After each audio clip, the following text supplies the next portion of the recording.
currently working as a software development engineer too at Amazon, and he is also actually actively involved in their recruitment drive and taking the technical interviews. So I think who better to give you advice than the recruiter itself. So hi Priyam, thank you so much for being here with us. First up, can you just start by telling us a bit about yourself and your journey into the corporate world? Yeah, sure. Thanks, Saba. So, hi guys. So as Saba told, like I'm 2018 graduate from an IT Bangalore, and about my journey, like I mean, coming to the corporate world directly, right? So we all were preparing for our internships, and I guess Amazon was the one I got into.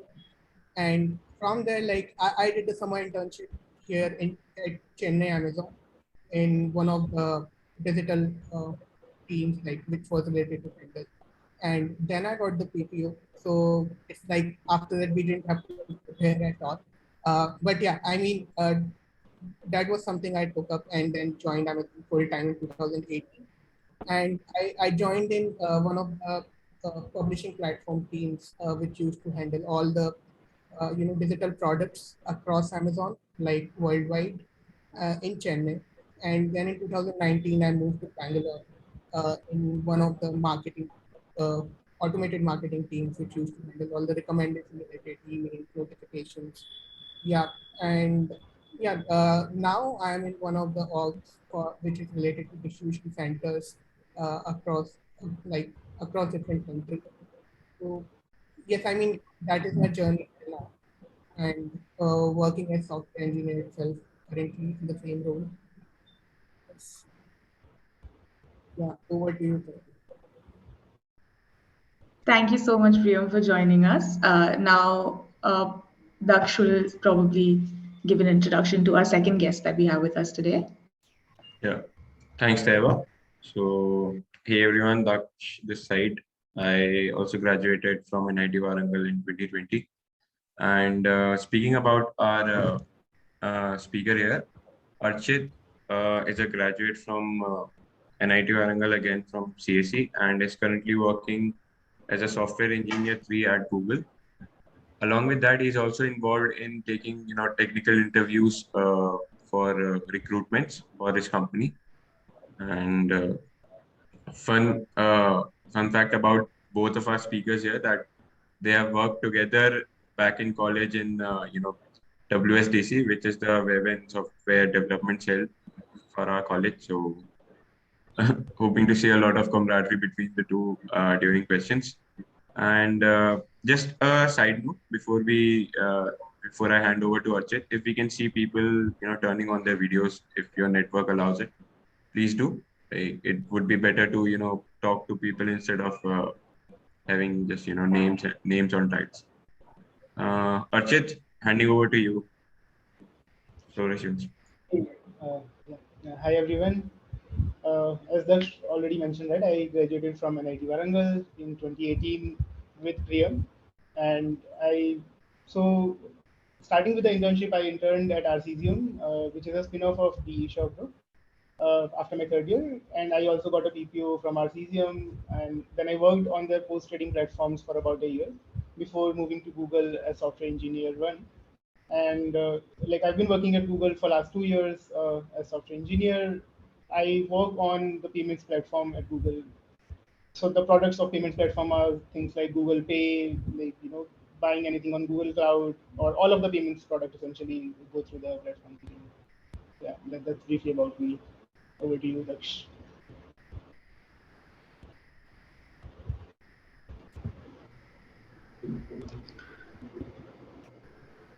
Thank you, Priyam and Ajit, for both of your introductions. We'll just quickly remind you of the format that this is going to take place. So initially, we'll have a Q&A session amongst us, and we'll be asking you some maybe common questions that we've derived that will probably help in understanding a bit better the recruiter's mindset. And then we'll have an open session in which everybody who's participating, you can either raise your hand and ask a question, or you can put it in the chat box and we can pick it up from there, whichever you're more comfortable with. So quickly, we can just jump in and start with some. I think the most asked question in any placement drive that has come up. But yeah, we will quickly begin. So, firstly, how much as a recruiter does a CGPA matter to you? And within the same scale, how much do you think extracurriculars play a role in deciding whether a candidate is how valuable the candidate is to the company, to the organization? Anybody want to take can start off, and then we can check with the other person as well. Ajay, do you want to take it? Sure. I would say GPA and your extracurriculars and in general the projects that you have written on your resume, right? A lot of those things matter in the resume shortlisting round essentially because I mean as you can imagine, right? People receive like any organization receives like thousands of resumes, right? And not everyone gets a chance to interview, so obviously these things do matter. And again, like it's not to say that like it is like the only thing that matters, like if you don't have a good GPA you won't be shortlisted. That is also not the criteria.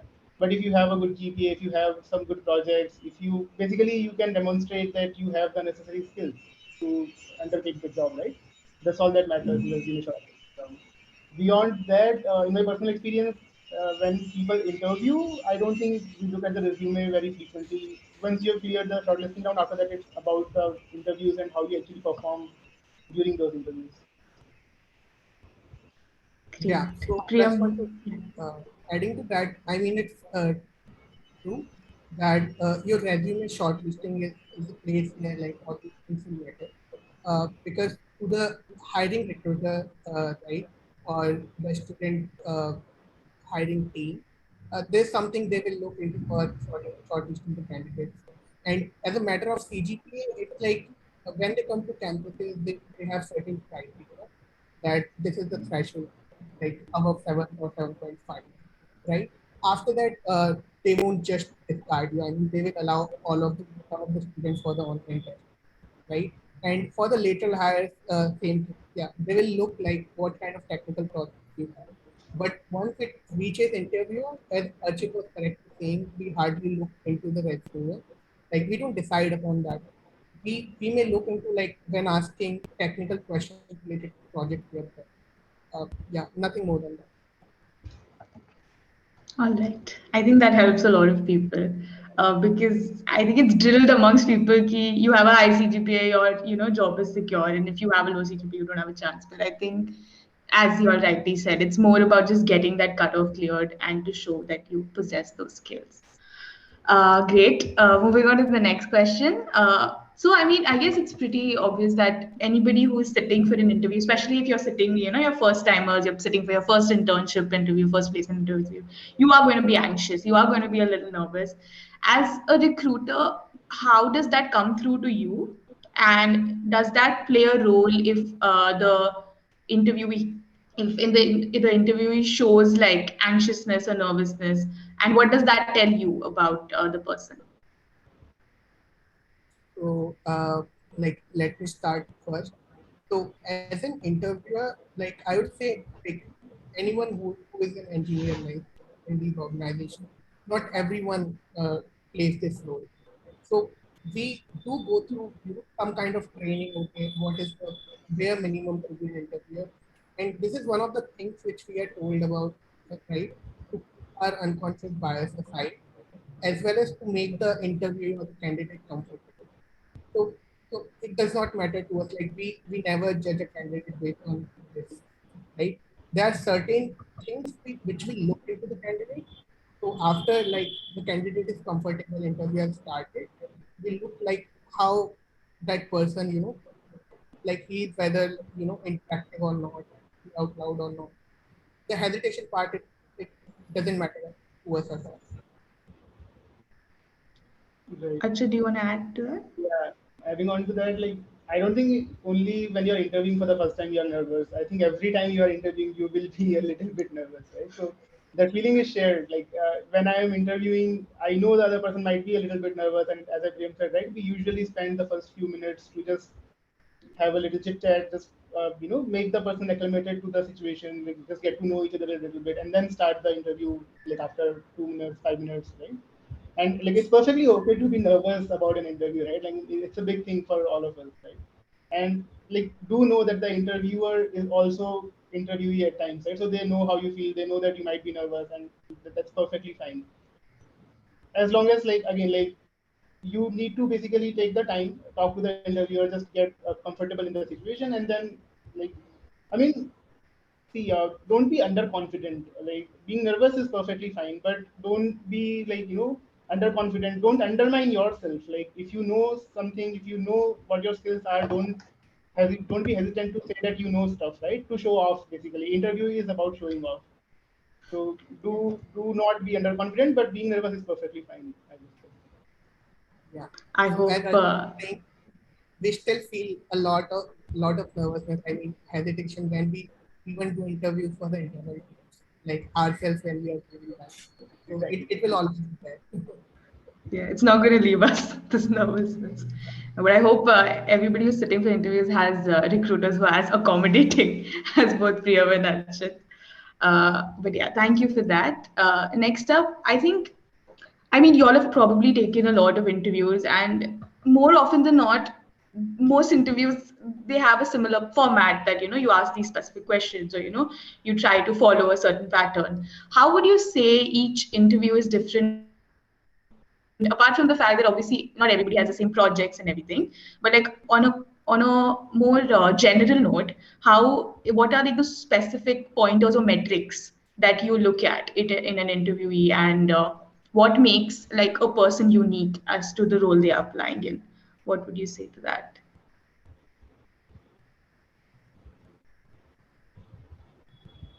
So Yeah, yeah, Anybody? yeah.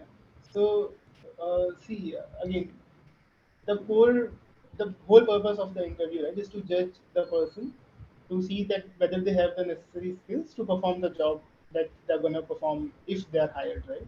As a software engineer, and I would say most of the organizations would have similar requirements, that you understand the computer fundamentals, that you understand the data structures, algorithms, and right, and depend, like, again, like, there would be interviews specific to specific goals as well. Like, sometimes the interview might be about design, just seeing whether you can design a complicated system, right? Can you break down a larger problem into smaller pieces and then come up with solution that is efficient and workable, right?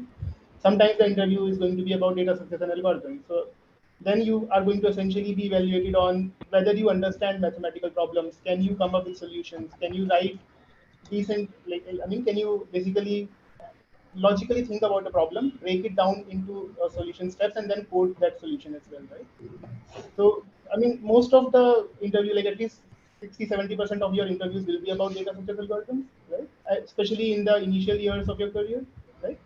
And most of them will essentially will be evaluating you on things like your logical reasoning, your ability to code, right? Your ability to test your code, right?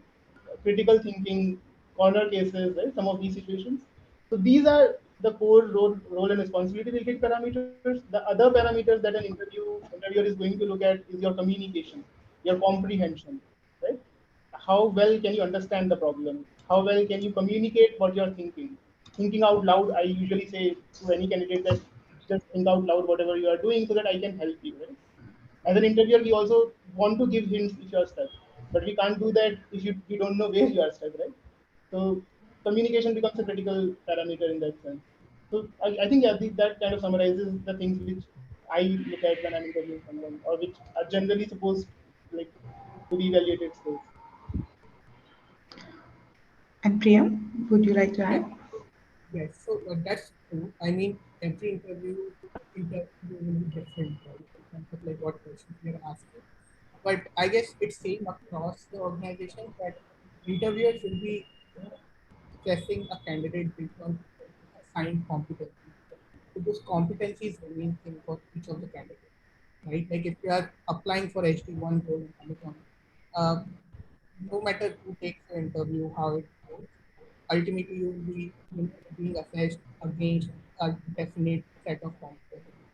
And that's where, like, so it will be like, some of the examples are, we are looking how good you are in problem solving. Coding is a separate aspect, and then there are definitely few behavioral aspects which we look into, and some of them we try to cover, while assessing for problem solving or coding or data structure algorithm itself, that how interactive you are. So we don't expect you to always solve a problem end to end, right? We give it open ended, as Archit was saying. Like we expect you to break it down. We expect you to solve the ambiguity in it, right? So sometimes it has happened that if candidate approaches right way, he himself can make or she herself can make the question easier. Will allow ambiguity here resolving your asking whether this condition applies or not. I'll say yes, okay, go ahead, right? So first things we look into it, how we are able to grasp the hint which we are given, right? Because we try to assess based on real world. When you are tackling any project or anything, it's not that you will solve it like a data structure problem. You will have to reach out to people, unblock yourself. So we look into those aspects. Whether when someone helps with minimum help, you will be able to proceed or not. Got it, got it. I think that's actually really helpful for anybody sitting to be able to understand even what metrics to target so that they can prepare themselves better. And I honestly think thinking out loud is the best advice you can give, not even just in terms of technical interviews. In general, I feel that really shows that you are putting in effort and trying to understand the problem and come up with solutions in general. So yeah, thank you for that. Next up, I think you. This is a very old question. Now you'll have to rack your brain a bit. But back when you all sat for placements and were preparing for placements, what material did you refer to, and how much do you think has it changed now? Like for people who are sitting for placements today, what exactly should they refer to? Where should they practice from? Anything like that. Priyam, do you want to start off? I tell you, like it's a funny story, at least in our case. So I, like as you were saying, that we were involved in WHU. So we were little bit inclined towards that development and all such activities, right? Development activities, and not just competitive coding. So I haven't ever like every single day done, solve problems on chef or such. While our friends used to do. But so during internship, we definitely sat for straight 2 months practicing all kinds of data synthetic problems. That time we used to refer to Geek for Geeks or other related websites because ultimately you want to learn concepts and fundamental questions because it can change. Interview can give some real uh, kind of problem where base problem hidden. But the funny part is, so when we came to college, we came up with interview with website. It was like very fresh or new one during that time. So we came to college like 7 days even before it started, and no hostel allotment or anything happened. So we all used to like more than 8 people sit together in one single 1K room, like room in 1K hostel. 7 8 people on the floor with our laptops and used to practice those stuff. So, yeah, I mean, it was fun, and we had no other or any other place. Maybe sometimes we used to go to Innovation Garage. Yeah, and coming to the main question like, about material. So, yeah, that was the main thing like we focused on. It's never like that you need to be, hardcore competitive coder. Uh, it's all about concepts. All right. Ajit, do you want to add anything to that? Just one thing I would add here is sometimes, like I mean, some of the basically like CP or the competitive programming is a slightly different world, and the problems that you solve on CodeChef or Codeforces might not even be asked in an interview because sometimes those problem has like basically kind of a single point, right? Single, I would say, invocation point or like a single inflection point where either you get it, you solve the problem. If you don't get it, you can't solve the problem, right? Whereas in an your interview, what we're looking at is you being able to gradually build a solution, right? Identify the problem areas, break down the problem, and then gradually build the solution. So sometimes, like I mean, what I'm trying to say is essentially CP is definitely going to be helpful. It's not like it's not going to be helpful, but don't expect like I mean personally at least what I've seen is interviews are generally not about those hardcore CP problems. Those are more about you being able to solve stuff, you being able to think and build a solution. So not Yeah, being a programmer is like perfectly fine. I think yeah, I think neither Priyam nor I like we are not computer programmers. yeah, right. So CP, as Archit saying it will help you to build your critical thinking, right? But Exactly. not exactly with all the core concepts. Until those are clear, you can just go. So, yeah. Yeah, makes sense. Makes sense. That's, I think, really good advice. And also, you all are doing really well for yourselves also. So that gives people good motivation. But yeah, over to Daksh. You'll be continuing with the Q&A now. Yeah, thanks, Eva. So, the question I'm gonna ask first is what many people here would have in their mind. So, you must come across, non-CSE or non-coding branch students during your interview processes. How do you exactly evaluate them? And have you ever encountered someone from a non-CSE branch who had on par or better skills than their peers in the coding branches? Archit, do you want to take it up first? Sure. So let me first talk about specifically at Google, right? I don't think like I even care if the person is from CSE, ECE, EEE, mechanical, biotech. Like really doesn't matter. Like we just want to evaluate whether you possess the skills for the job. That's all. As I said, like maybe during resume shortlisting, the recruiter who was looking at your resume might see that okay, the person does not possess the necessary skills if they are not from the core branches. But if you have come to the interview stage and if you're interviewing, I'm only going to evaluate based on what you do in the actual interview. Like I honestly don't even know the person I'm interviewing is from computer science or not. So that's not something that we take in as a factor while interviewing any candidate. So don't worry about that. Right. Yeah. So that's absolutely true. As we told in the beginning, right, we don't even look at the resume until the last part of going to project or asking related questions. So we mostly don't even know which branch the candidate is from. So, but so like when you're applying lateral, it won't even affect. And yeah, we have seen candidates being at par or better than the computer science students. And that's solely because the competencies are same. If you are good at problem solving, it's a skill, right? It's a skill set. So if you develop it, you can be good at it. So, but the campus recruitments are slightly different from the normal interviews which happen, right? Given the lesser time we have, so the rounds you will go through will be, one or two lesser than what you will go for the off campus, right? And there actually recruiter plays a uh, lot greater role than the interviewers themselves, because they will be trying to manage all the things, and in that process we sometimes don't even look at other branches. So it's all about the process. Nowadays, I guess at least all such big tech companies, IT companies, allow all the branches uh, based on the general criteria they set up. So, yes, I would say a branch is not a blocker anymore.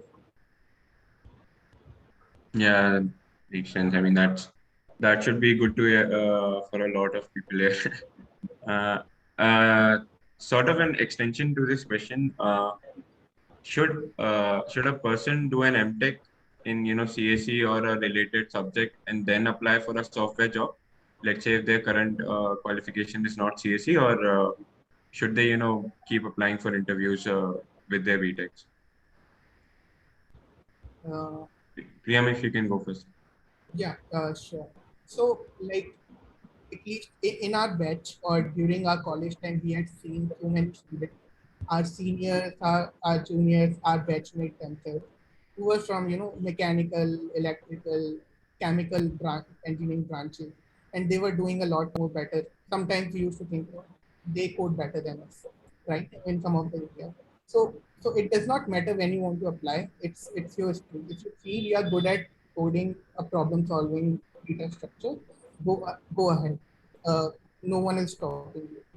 So again, same thing, right? Once you come for the interview, for me again, MTech or BTech candidate is same. Great. Archit, do you want to Yeah, add anything?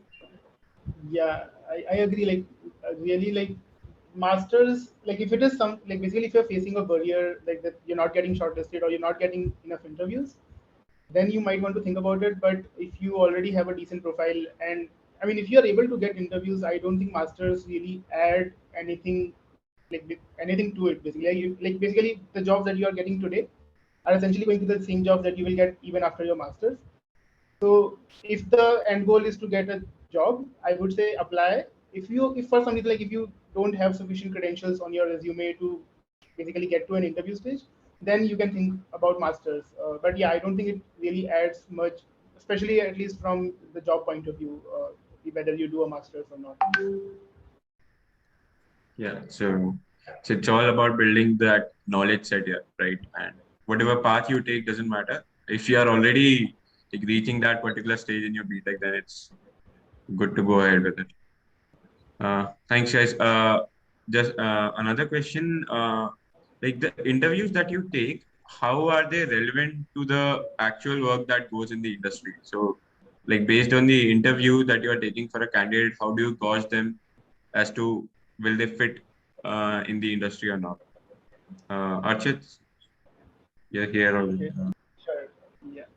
So see, I would say that the interviews that are basically conducted in any organization, right? If they are judging you for skill level 100, what you would need for performing your job would be something lower than that. Like actually, in some cases, it might be significantly lower than that. Right? So the whole idea of interviewing and basically evaluating a person whether they are good for a job or not is like some of the important things that are evaluated, right, are basically your temperament, your communication, your collaboration. So those things will matter when you come, right? I mean, if I'm doing something, I would want the other person to not be stuck on the trivial stuff, right? So we would want some basically the in general the interview criteria is that we shortlist the people so that we get the smarter people, right? Like so that if you are sufficiently smart to essentially take on a challenge, right? Most of the time you might be solving easier problems, but there are times when you get stuck somewhere and then you have to really take on a problem head on and just get really deep into the maybe networks, maybe really get deep into the operating systems. So that is when those skills will be necessary and those skills will be required. But it is, I don't know if I'm answering the right question here. That was the question, right? How are the skills related to the job, right? Sort of, as in, yeah, I mean, that makes sense completely. Uh, Priyam, you want Yeah, to take this question as well? And yes. To add to that, so I've seen candidates definitely asking this question. Will I be solving, a binary tree question while working on a project? So answer is no, not directly. So what we focus on, as we told, it's computer science fundamentals, right? How good you are at those, right? At the fundamental. All these problem solving, data structures, and everything. It's all related to fundamentals. As I was telling, I don't see that how well you know about this question which I'm asking for this problem. We see the process, how you are approaching it, and we see like how well the candidate is a good culture fit within the company or not. And Amazon a little bit makes it easier for at least interviewers because they have defined set of leadership principles with like they're just given those names, right? But it's same as Ajit was telling that how better you dive deep at some of the things means your analytical skills, right? And how well you are at taking ownership of the thing. And that's where we look into the projects or work they have done in the past, right? Which will give us some pointers. right. Yeah, makes sense, guys. As Archit also pointed out, and you're also saying, let's say everyone coming to the interview would have, basic level of technical skills since they had, crossed certain hurdles and reached the interview stage, right? But as Archit had pointed out, it's so much about the attitude as well, how the person is taking on the problem solving, taking on the problem, how they are solving it and everything. So just to shoot it off and, take it as a separate question, how far can do attitude, take that particular interviewee, given that they, satisfy the basic requirements of skills as compared to the other interviews? Priyam, you want to go first? Yeah. Two things like it's a related question, and I can all do things out here. The attitude and all these things, right, will definitely help you uh, getting hired. I have seen cases like personally, right? We are involved in the final decision making round. So candidate was too good at the technical part, right? That means solving the given two, three problems we had given to him or her. But we don't end up hire them. Reason is the same, that their learning attitude was not right, correct? And they were not receptive about what someone was telling them. They were too admit to, you know, change the path, uh, which was necessary there. So yeah, all these things, and like the basic set of competencies will never change, no matter for which role you're applying, right? Like you're applying even from a for a principal or development manager position, there will be definitely one round for basic set of skills. Right. Uh, Archit? That I think, yeah, I 100% agree with this. Like, there are cases when someone might be performing exceptionally well in an interview, but if you see, some red flags in terms of their behavioral, like in general in their behavior, or the way they're basically not receptive to the hints, or like they're not essentially communicating well, those are considered red flags, and the person can be rejected on those parameters as well. So yeah, I would say the attitude matters a lot. Great. Thanks for your insights and tips for the hiring processes, people. I mean, I'm sure it will be very helpful to everyone here, and we have already kept you to ourselves for a long time now. There are questions popping up for the from the audience, so we'll just start with the open discussion. But before that, I'd just like to point out one small point.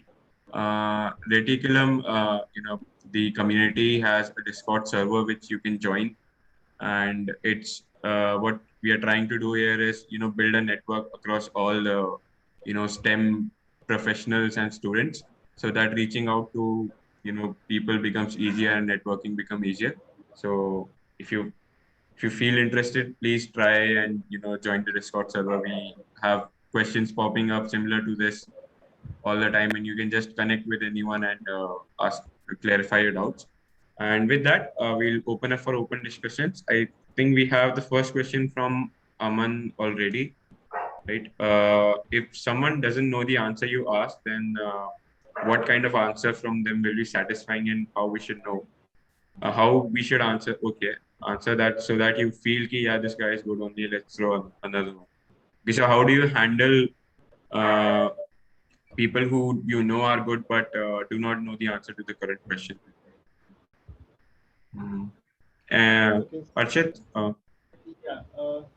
So I think something that you mentioned briefly previously as well, right? It's not that you solve the question completely with 100%, satisfying all the conditions, meeting all the criteria, and just getting a red, like a green tick somewhere, right? That is not how the evaluation works. So if you are stuck, most of the interviewers will give you hints, and then it's about how receptive you are about those hints, whether you can take this additional information, apply it onto the problem, and then come up with a solution, right? So we will help you, like interviewer will help you build on to a solution incrementally if you are stuck. And I mean, again, like deciding whether the person is good or not essentially is derived from these signals, right? Like we see how you are doing initially, we see how you take a hint, and then how do you build on it, right? All of this information is cumulated into a, I would say, like a hiring decision, a personal hiring decision, whether the interviewer feels that a person is good enough for the next round, or whether they lack the basic skills needed for the job, right? yeah, makes sense. Priyam, do you have anything to add? Or Yeah. So one reason for us, right? We at least try to ask more than one question. Reason being the same, because we don't judge you by your performance on one single question, right? There are multiple factors at play, right, due to which you are unable to solve that problem. So we don't just judge you based on that. We give you chance, we give you hint. Uh, but even after that, like there's some issue where I feel that candidate is trying, but certainly in these question maybe, you know, would have not perform well. So that's where the other rounds will play a role, and then a combined decision is made that okay, I feel that I'm not sure about candidate uh, algorithm related skills, right, or data structure related concepts. So had somebody seen the same concerns in other rounds? So if someone say no, candidate was good, so then we give benefit of doubt and also that okay, it can be a one-off case, and yeah, so definitely nothing to worry as such. Uh, if it's really a one-off case. Yep. So great, guys. I mean, it's all about keeping your head cool, right?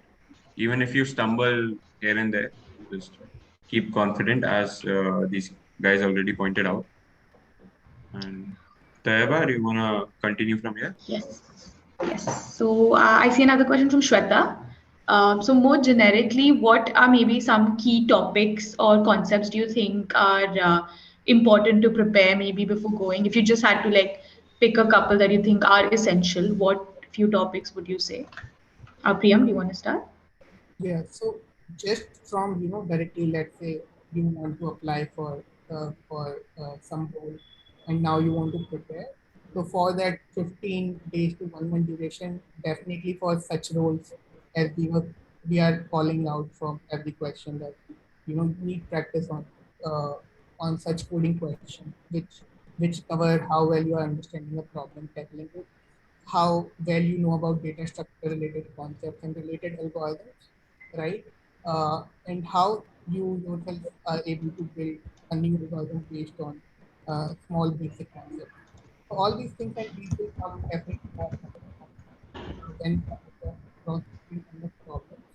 But like if we look like for the overall benefit, let's say you are in your second year, it just started and targeted for some internship in your third year, then you need to have some other also, right, on the basis of which you can you evaluate. How will I know that your analytical or such ownership skills are based on just a data structure problem, right? So that's where like some kind of project also matters, uh, but it's not a matter. And Ajit, about you? I think yeah, Prem covered it well. Perfect. I hope that answers your question, Shweta. She actually asked one more question, which is basically what kind of projects maybe do you think are desirable to have on your resume? Like, what are there any specific kind of projects you look for? I so Aj- that depends again. Like if you're, for example, if you're applying for a cybersecurity role or a machine learning role or a data engineer role, like then yes, then I think recruiter will look at whether you have actually done similar projects, whether you've done similar internships, basically whether you have relevant experience there, right? If you're applying for standard software engineering jobs, I don't think the specific type of projects matters that much. As long as you have some work experience in the industry or in your college, that okay, you have basically gotten your hands dirty with the technologies, you have essentially tried a few things out, and then you've tried to build something, right? Yeah, so I Makes echo sense. Archita. So unless it's like a specified role like a BI or applied scientist kind of role where whether candidate has ML or data engineering skills, for software engineering role, it can be any person. That will be good enough for us to see what we have done there. Yeah, I think that makes sense. That it depends on the role you're applying. I think a lot of these things are role dependent. So if it's a more generic thing, then I think it's still okay. But if you're applying for something very specific, then of course having relevant experience will speak more. Daksh, do you want to take up? Yeah. So we have another question from Guruchar. He asked, what sort of projects, or let's generalize the question a bit. What other things as well can you do to stand out from the other applicants? Because let's face it, you are in competition with 100, 200, sometimes 300 applications in the same for the same job, right? So how do you stand out? What do you do exactly? Uh, Archie, you want to go ahead first, and then we can ask. So, how do you stand out? So basically, this standing out only is again for the resume part. After that, it's how do you perform in your interviews. And for like, I mean, if I were to look at a resume, right, I would look at like how well you have done academically, right? Like what are your GPAs? Like if they are, so basically see, GPA tells you one thing for sure, right? If you have a very high GPA, I can assume that the person is sincere, the person is in some sense academic, and in some sense they are dedicated, right? If you have, let's say, very low GPA, then I would want to at least find some other signals that I can identify, so that I have a reasoning in my mind that I want to shortlist this person for this parameters, right? So that is where then other things that we could look at is like what kind of projects you have done. So in your projects, there would be basically, if you're doing some software engineering projects, right? We would see like what exactly is it that you've done in a project, right? Like how in depth or basically how complicated a system you've tried to build, right? And sometimes like that is why people say don't write false projects on a resume, because you might be grilled on these things. Because if we see that okay, this project looks interesting and the person might have actually done something great here, so we would want to ask you that what you've done, how did you do it, like what technologies you used, was it a collaborative project, if yes, how much was your contribution in the project, right? So those kind of things, right? Other than that is your relevant work experience. If you've done internships, if you've taken past jobs, right? So again, like what is it that you've done here? How complicated or how relevant to the job that you're applying for that work is, right? So those are, I would say, the three, four parameters that are usually looked upon in a resume. So I see a pop-up from chat. Someone asked, should we bluff in our resume? Definitely not. So you should not bluff or put any dummy project in your resume. I've seen candidates have come across, so ML being buzzword, somebody put, one candidate, an ML project. And we definitely have done something, not very much in that area. I simply ask, oh, give me this concept. And then you won't be able to speak right. That's a clear red flag. And no matter what you have done in the other questions, you definitely have lesser than 50% chances after that. So coming to same thing, like yeah, it all matters, like standing out among other candidates in the resume shortlisting round. So I would say it's art of presentation, because when I open a resume, some resumes definitely look very well to me. You would have done a project, but if you are not presenting or calling out the specifics of your part, it will be a problem. Sometimes even a small project, if you present very well on your resume, you have a greater, higher chances than others. Yeah, I think I completely agree. Presentation is probably like at least 30% or more part of getting shortlisted, right? So if I mean if the resume is not properly formatted, if I see things like broken sentences, incorrect grammar, those are like clear red flags. So definitely ensure that the single page or the 2 page or the 3 page that you're writing is is as good as you can make it. Basically, yeah, that's very important. Yeah, makes sense. I mean, you really don't have a lot of time to go through the entire resume and drill it down, right? So it's all about standing out there as well. Guys, just a heads up here. Chat is not the only place where you can ask questions. If you wanna go ahead yourself, you can always raise your hand and ask the questions directly. Taiba, I Yeah. think Also about the bluffing thing, you will be caught. Like it's the biggest risk you can take, and it honestly is not worth it. So just be Showing off, honest. Oh, yeah. Until you Sorry. are good at yeah, I'm just saying showing off is not about bluffing. Showing off is about showing off Yeah. your actual skill set. Your actual skill set. Yeah. You might get away with it once, but then it's like a very big gamble that you don't want to take with your career, yeah, the person especially has when you're years of starting. experience in the field that you just mentioned or bluffed about. So Yeah. So they know what you're talking about. But yeah. But actually a good question, honestly, because I feel like a lot of people in college feel inadequate or, scared So because somebody else is sorry. yeah, I Yeah, think yeah, one sorry, go on. more very interesting point to add here is when you're working on a problem, right? So you write about a project, it's a team project, and like definitely don't bluff in your resume, but there is again like similar to the art of presentation, right? There's the art of speaking, right? How you talk about, how well can you communicate the complexity of something that you've done, right? Like I mean, again, like if you are too smart, you might just assume that this is too trivial, but it might not be. So, like basically, when you're talking about your projects, when you're describing them, be sure to point out the complexities. Like something which someone like your interviewer might simply overlook might be like a very important or a very complex thing that you solve in your project, right? So whenever you're talking about these things, do mention those highlights, to mention those difficult points, those complexities, right? And they might be something that you've done as a team, but if you are like, if you've done it, if you've contributed enough to it, you can talk about it, you can mention that this was a team project and the three of us or the two of us did it together, but it's again still a noteworthy problem that you've solved. Makes sense. Makes sense.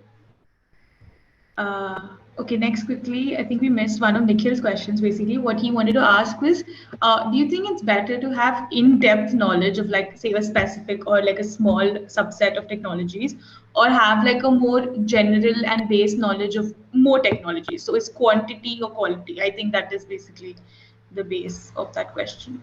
Priyam, do you want to take that? So I would go with quality. Uh, because as an interviewer, I will ask you about some specific problem. And if you're mentioning something, either you are good at more than one, right? Or otherwise, don't, right?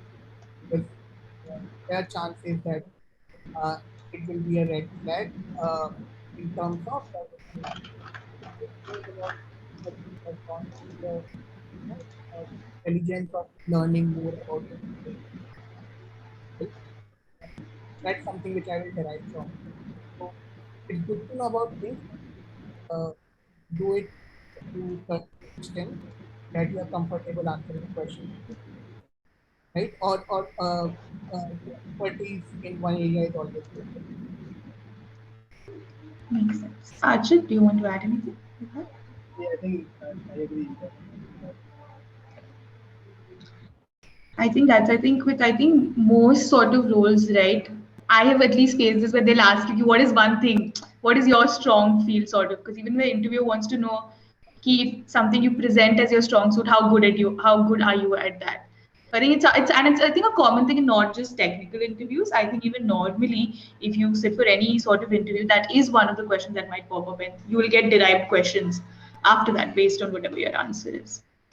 So yeah, it's always good to have a more in-depth knowledge. Quickly, how much CGPA will be a safe CGPA? Oh my god, I think this is such a common question because everybody is so scared end of like second year ki chalega ki nahi hai CGPA. What is going to work? But yeah, what do you think? Like from your experience, what is maybe like the more common cutoff that companies have? For CGP, and how much would you think is good to have, and what is like okay, at least from NIT Warangal perspective, maybe. Yeah. Arjit, you want to pick? Okay. Priya was taking that. If anybody doesn't know here, he was the gold medalist. But yeah, go for it. Yeah. Just like same answer I would everyone would have heard of it from someone that or if you are planning to work or going to corporate, uh, more than 7.5 is something good to have because uh, there will be very few companies putting the cutoff at 3. I haven't seen maybe during our time it was 7.8 as cutoff, but I guess that's not more than 7.5 is good. Even when interviewer look into the resume, uh, they don't mind, right? But if you're planning that maybe for MS or other such higher studies, more than 8.5 or 9, Yeah, I Yeah. guess that's probably true though. you guys are Can you? better Uh, position to answer it, maybe, I or mean, even an extra answer. So, yeah. yeah, your voice is breaking a bit. I think someone pointed it out as well. Can you maybe, switch off your video so that we can have the audio a bit better? Sure, I'll try it once. And I have like come near to my laptop. Yeah, Yeah, I think that should it's work. a bit better. Yeah, I think it's a bit better. Okay. Archit, do you have anything else to add to the CGPA question? Yeah, so I would say if there's something on your mind, just try to maintain a GPA so that you don't have to think about it, right? Yeah, So I think that's best advice. Yeah. 8 plus is definitely safe. Uh, 7.5 plus is generally where we have seen the cutoffs. Below 6 is probably, like you're going to face problems. That's true, actually. Cool. And this I is hope for that jobs. answers. For higher studies or something, then it would probably have to be much higher, like as we mentioned, right? Yeah. Probably 5 plus or 9 plus. If the plan is to go for higher studies or get into a good college later on. Makes sense. Yeah. Uh, Just like if that's you want to go for higher studies, then obviously you would want to be studying the subjects and maintaining at least a decent CGPA. Yeah. I think you would have that academic incline so that like your GPA will be maintained itself if you are Yeah, really into academics and are planning to go for higher studies. right. So we have another question from Aman. We are just now talking about, quality over quantity. So let's say in the interview, if you get asked, an in-depth question about a certain topic, then how is the interview is supposed to handle it? Means granting that they would only know so much about that particular topic. So I think the answer. Sorry, Uh, go on, please. yeah, I was just saying yeah, being yeah, honest will help you. Uh, just be honest, like straight ahead that I know only this much about this. Like, though I have worked on certain piece of it, maybe I have not touched upon this part. And then, like, if I want to assess something, I'll go ahead and ask you a different question, right? And that has happened a lot. So, but be honest, right? Don't try to answer any random thing for a question which you don't know about. yeah. Yeah, I But think that's yeah. If you don't know something, you should just say that you don't know this. Don't know that. Also, I would point out that I don't think your interviewer is preparing for the interview, so they will probably not ask like too much in-depth questions if that's not something that is required. Like if they know that that's probably required for the job, and then it's better that you possess that skill. And I mean, yeah, I don't think they're going to come prepared that, oh, I should ask this difficult question, like this DBMS question no one has answered so far, right? So they're not going to do that. So like don't, if it is an in-depth question and you don't know the answer, just tell them that you don't know the answer. But like yeah, I mean, I've not seen too many like really in-depth questions in technical interviews about technically about the conceptual understanding essentially. It's more about that you have scratched the surface and that you can solve a problem with help of Stack Overflow and internet when required. Right? yeah. I mean, if you speak from your experience, you guys would know that Stack Overflow is used almost on a daily basis in job sites. Yeah, Amazon has What its about? own Stack Overflow, which we refer daily. Yeah, and I mean, like just to add, right, to make everyone comfortable. So it has happened, right, with a very basic question. I had asked someone about, you know, uh, about databases, right? They were not able to answer. Some of the candidates were like very honest that okay, maybe I don't know about it. So it was completely fine. I went ahead and asked them about, something else, something very basic, right? Tell me about caching or something. So it's completely fine. I mean, and it did not impact even a single bit on their overall performance. Yep, that should be like reassuring for everyone to know. If the fumbling a bit is okay. So speaking in the Also, interest of time, we'll take this last question from Shweta, which is uh, okay, a very interesting question. When the interviewers, ask the person at the end of the round, do you have any questions for us? What are the things that we should ask from an interviewer?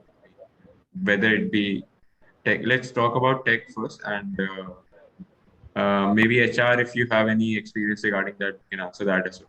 So what sort of questions should the interviewee ask at the end?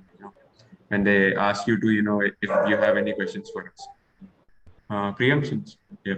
Can you answer? One straight away, like a takeaway, that don't ask technical interviewer that, okay, directly, right? As soon as the round ends and ask you, okay, do you have any question? Okay, tell me about how I performed in the interview. Don't ask me, right, like, at the same point of time. Because uh, like, that's a question for your recruiter. Ask them that what's my overall feedback. uh, to a technical interview, you can ask more on the front that, how's your experience with like, with the company itself, or what, if you're interested in some tech, that, okay, what kind of tech is being used, am I free to do so, I'm interested in something, will I get chance for, I mean, such kind of questions which I can also ask. Because giving you feedback at that point of time, even I'm not allowed, right, until I put up something myself, assessing the, making a mental picture of how you performed in the last 1 hour. So yeah, and not asking any question is also completely fine, right? Yeah. Says don't feel pressured that you just have to ask something. You might end up asking something stupid. Yeah, you do not get If you points for it, so don't bother, right? Archit. Yeah, I think I agree. Like, you don't ask simply for the sake of asking, but I also would say that you should probably investigate about the company you are planning to work for, and if you do have those questions, then ask. Like, I mean, there are questions around the tech stack, around the team, about the work culture.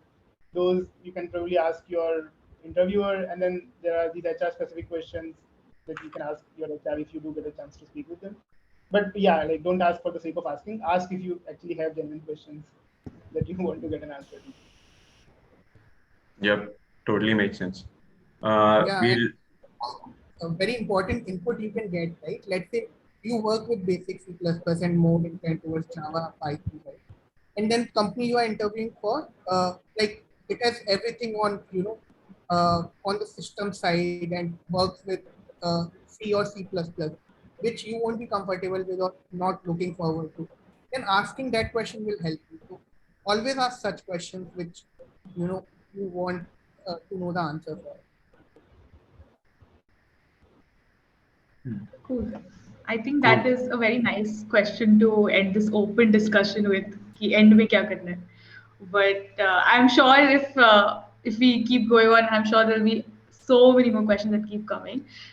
We actually had like a really fun question that we wanted to ask just at the end, just in terms of because you've taken interviews and stuff. What is maybe one interview story that you've like that stands out to you, like in your experience, one thing that you were really impressed by a candidate, or you really had fun, or anything like that, like just a fun story you had with an interview you've taken. Archit, do you want to go first? I think I talk about an interview I have appeared in instead. Yeah, yeah, go for it, I go for it. I was applying for, we call it company A, and it was like a very ambitious like place. I just wanted to be like, I just wanted to try my luck and see, like, I prepared and everything, but when I went for the interview, the questions were like, I could solve like maybe 30% of it, but the questions were like really really interesting. I'm just sitting there, I'm appreciating the question. I'm like, wow, this is such an interesting question, and I'm not able to come up with a solution. But that's fine. Like, I mean, I still enjoyed the process. I'm like, I'm okay now. Like, this is something like, this is like a really nice way to frame questions and like really applying programming to like actual real world, like to a problem that I've seen so many times, right? Obviously, I didn't crack it because like 30%, right? But yeah, like it was a fun experience for me. I think you learn most from the ones you don't get through. I think that is probably the best learning experiences. But yeah, that's super fun. Priyam, do you have anything? Yeah, so I mean, on the fun side, it's our own experience, same thing, right? So during one of the internal interviews, during the team project, I was asked a question. I was not able, I was not feeling that I answered it very properly. But then after working on it, okay, thinking about it. Now I end up asking the same question to other candidates because it was a good question, right? On the other side, like I had this one interview, a candidate, right, and that was before COVID, so on a like one-on-one setup, like face-to-face. So uh, candidate was very strong, or like I'm saying this won't work, but she was going on that no, no, it will work. How it won't work, right? So after a certain point, I stopped saying anything. So yeah, I mean, just be aware of what you are saying because that that ultimately it so happened that I stopped even giving hints, right? Because you are not simply taking it and instead giving a counter to it. So, but like I was like I would say I was little bit afraid like from the situation. I won't say anything now. I think this is the first the recruiter is like you. But No, yeah. I think this No, but is common. This is not that unusual. Like there are instances where these things happen in the detective, but people just don't listen. They're just not ready to listen. like no, no, I'm right. Yes, yes, this is how you should do it. This will work. Okay, no. So it's very Kind of rare. it I is. mean, now not everyone would be like this. So in my like 130 plus interviews I've taken, it has happened one or two times max. But yeah, I mean, even unconsciously be aware of such. Yeah, yeah. I think it's important to know when to step back also a bit instead of coming off too strong, because that also speaks a bit about not being able to listen. I think it's being able to listen is a very important skill to have in general. But yeah, Daksh, do you want to? Yep. And thanks everyone for joining and keep having this lively discussion. And thanks a lot to our guests joining on a weekend morning. As we all know how important weekends are, especially these days.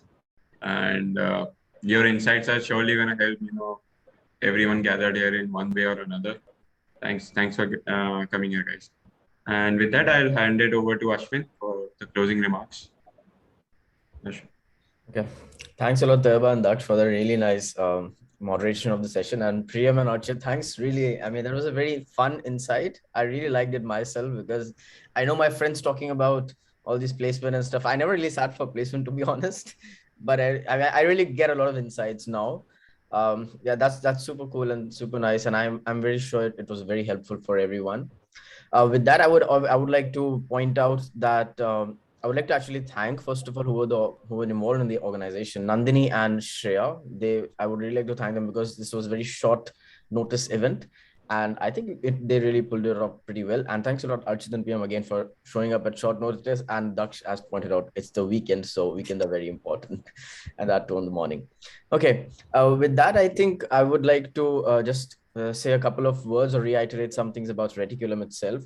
So as I mentioned earlier, we are also we are also on Discord, and Simran already pointed out the Discord link. So it will be really great to have you on Discord. And just to let you know, Archit and Priyam are also on Discord. So if you have any questions, just put up in multiple channels that we have on Discord, and you can continue the discussion over there.